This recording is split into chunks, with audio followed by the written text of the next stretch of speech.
what you want. I mean, really, it's up to what you would like to have said in the context of a CD-ROM or a video. Some bites, 20 seconds, 30 seconds, a minute, 2 minutes that could be meshed into this thing. I think I'd like to see if they would want to talk about how they actually got up the nerve to actually start doing work. Because that seems to be the thing that's hardest for artists to make that jump. Right. Something that, to finally figure out how to reduce work so it'll fit in. It takes a unique person to do that. And I'd like to know. I think so too. Maybe you might want to talk a bit about the original concept, how you got RMAT started, I don't know, a bit about. Okay, is it running? It's running. Okay. Yeah. Speak up. Can I interview? Sure. All right. Hey, so Clark, have you ever been a smoker? No, not a smoker. Well, are you like a rabid anti-smoker? What's that? Are you a rabid anti-smoker? No, not at all. I have no position on it. So it wasn't like some kind of a disgust with tobacco use that got you into the idea, right? No. Come down here because it looks like he's talking to God. Talking Well, to it is. God. No, I never smoked. No. I swear to God. So Um, why then cigarette machines? Well, I moved to Winston-Salem in '97, and From where? from Graham, North Carolina, which was outside Chapel Hill. Still is outside Chapel Hill. And I had this conceptual piece that I wanted to do. As soon as I moved to Winston, I lined up a show in town. I wanted to get to know the people in town, artsy. And I had a conceptual piece based on a friend of mine who would run to a vending machine every time he heard the crinkle of cellophane. So it was like Pavlovian. Yeah. He'd crinkle it, he would go get a honey bun and a Coke. And sometimes... So it was a performance piece. Is that what you mean? Well, he didn't realize it. I worked with the guy. Yeah. Well, he was a little bit bumpers. Well, people in the workplace are bored. They don't have anything to do but eat. Especially if someone else is eating, then they think, oh, it's time for me to eat. So he would, every time he heard the crinkle, he'd get something. And he was totally unaware of it. So I had a piece I wanted to do based on that. When I moved to Winston, a friend of mine who's been in the tobacco industry for years said I should use a real vending machine for that piece. At the time, I just wanted to maybe do a conceptual piece that looked like a vending machine. So it was just an accident. It's a total fluke. He knew that the legislation from Congress was going to come down to ban cigarette machines for minors, and he hooked me up with the first machine. He basically forced me to get the machine. He was like, "Nah, man, you're going to do this." So all right, so did the machine, and once it was in the location, it never left. The owner of the coffee shop, Penny University, that's the name of it. It's out of business now, right? It's out of business, but there's another place. The machine is still there. There's a cafe now called Mary's, of course, and it's still running. The machine is there. So What was it initially just your R&D machine? Or? yes. I had 5 different products. Well, 5 different columns. Things like. Do you remember the first one you made? Your first Yes. prototype? What did it look like? It was a picture from south of the border, which is a theme park in South Carolina, which is very un-PC. I'm surprised that it's existed all this time. But it's a real tacky place, very unique. It's this Pedro-looking guy sign. And that was the first piece I made just to see if the machine would work. And after that, for the show, I made a couple hundred pieces, mainly out of cardboard. Was your idea to keep the integrity of each piece? Is it each piece individually made, or is there do you do series of related pieces, or do you sort of rubber stamp? At the time, when it was early, I had a whole box of Polaroid photographs that I was never going to use for anything, and I divided them into, not that type of Polaroid, divided them into the level so people would know what they're getting into. Like one was light expression, so basically it was landscapes. One was people loving life, so it's a bunch of crazy people doing things like And but they're pictures that you took yourself. yeah. So I had this box of photographs, and that's what I initially put in the machine. One was full rich expression, which was really freaked out pictures that, you know. I know. For a while you full were body. you were really concerned with the format of the pieces and insisted that everything be put in cellophane. And the name of the group is actually Artists in Cellophane, right? Yes. Well, where does that come from? It's basically a term we came up with to try to make unmarketable art marketable. So repackage art in order to try to sell it. So all the pieces that go in machines have to be slick, because it's like a big sliding board that comes out. But basically it's about marketing. And what's your background then in the arts? Well, my work is usually very conceptual. It's like assemblages based on real life experiences. So all of my art usually has a story that made me think of to do it. Yeah, one of your more popular columns is called Dog Chewed Matter. Yeah, premium quality dog chewed matter. Could you tell us about that? Yeah, my dog Maggie, when we got her, she just a nut. She still is a nut. She would destroy things of value. So me and my wife Julie quickly started joking around saying she had discriminating taste. So with that, I've always had a problem with how people abuse gold as a sign of quality. So I decided to repackage Maggie's stuff and paint it gold to try to make people think that it's premium quality dog chewed matter, which it was. It was all things of value. But basically, so you're putting the value back in something that value had been taken away from. She's earning her keep too. Do you have any idea how many artists you have working on the project now? Right now, there's probably over 100, about 100 permanent artists who continue to make work. Are they all living in the States?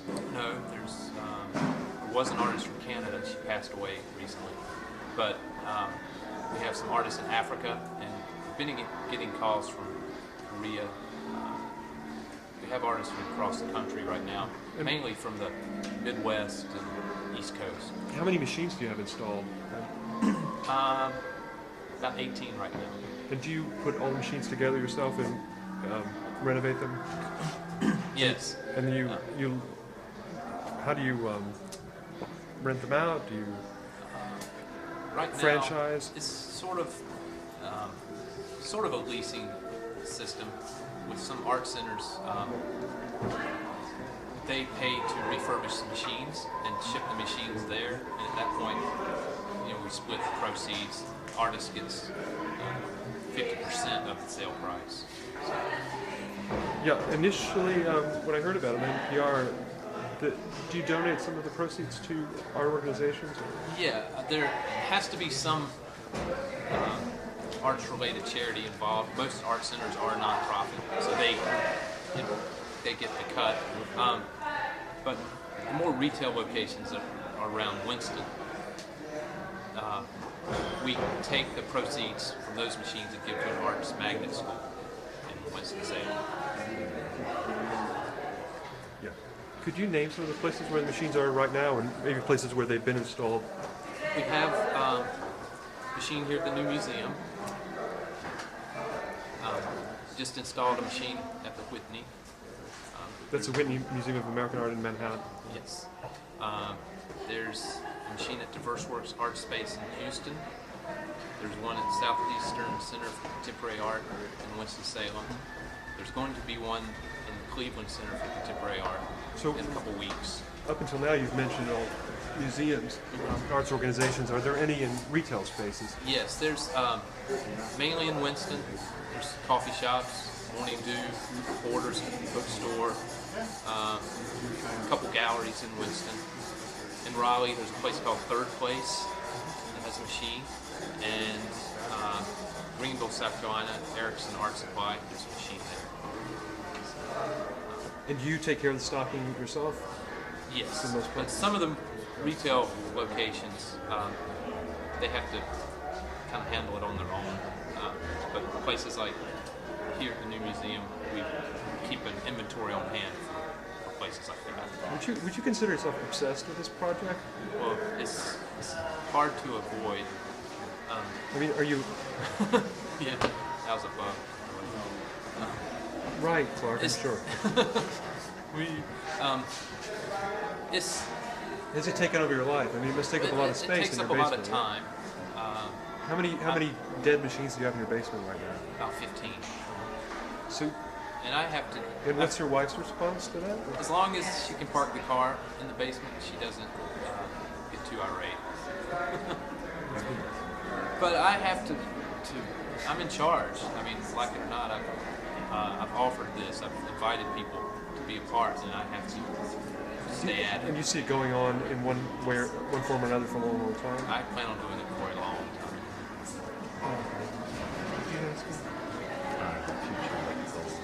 Yeah, what are some of the goals you have for it? If you had your fantasy location, for instance, for a big, beautifully renovated Artemat machine, where would it be? Right now, I think we're doing very well. I'm very happy with the locations that we have at this point. It would be nice to actually take one abroad. I would like to do that one day. And get him. Any abroad we know. Yeah, take one to abroad. Could you start that segment back over, that question? Do you mind? Where do you see this going? If you had a fantasy location right now for an Artemat machine, where would it be? Well, right now I'm very happy with the locations. I'm just honored that places like the new museum, Whitney Diverse Works, Cleveland Center, they want to host a machine. It's great for everybody. The artists are just all jazzed to be part of it. But I would like to eventually take one abroad. I know there's a group in England that has done something like this before in Germany. Yeah. So it would be nice to tap into that and actually get some exchange going on. And even maybe Japan, where they're vending machine crazy. They have vending machines with tomatoes in them in Japan. So. Sun-dried tomatoes? No, regular fresh tomatoes. How would you vend something like that? I guess it just roll right out. Yeah, vending machines, they're rough on product, but they're designed to also not destroy the product. We don't have one on the West Coast. That would be kind of nice. Do you know of any incident when someone thought they were buying a pack of cigarettes and actually got art? Yes, that happened quite often in the first year, where drunks would go up to a machine and buy something out of the machine and go to the counter and get irate. Do you check IDs for people like minors? Can they buy it or? Yeah. Is the art all G-rated, PG-rated? No, we do have to kind of target the market. I've had a few irate moms on me before, and that's not fun. Especially when they have a picture with boobies or something on it. It's just you have a 4-year-old asking what that is. It's just not cool. So do you use your own boobies in your own? Those weren't my boobies on that one. So that's not good PR, but most locations are open for whatever. And do you have any idea how many of your own pieces you've sold in the past couple of years? My pieces or the whole project? Both. The whole project, I'd say over 5,000 since the beginning. So, out of all the machines, mine, I'd have to guess. I'd have to look at my books. Hundreds. All right. If you could sum up ArtMart in 25 words or less, Artemat, what it's about, how would you? Well, One, two. basically, we're not gonna go. our goal is to try to get people interested in art by feeding them samples of living artists. I think there's too much focus on artists who aren't alive, especially in the South. People do not really buy art. So I think it's good to just get the work out there in front of people. So hopefully artists will get commissions for their pieces. I don't know. Anything else you do?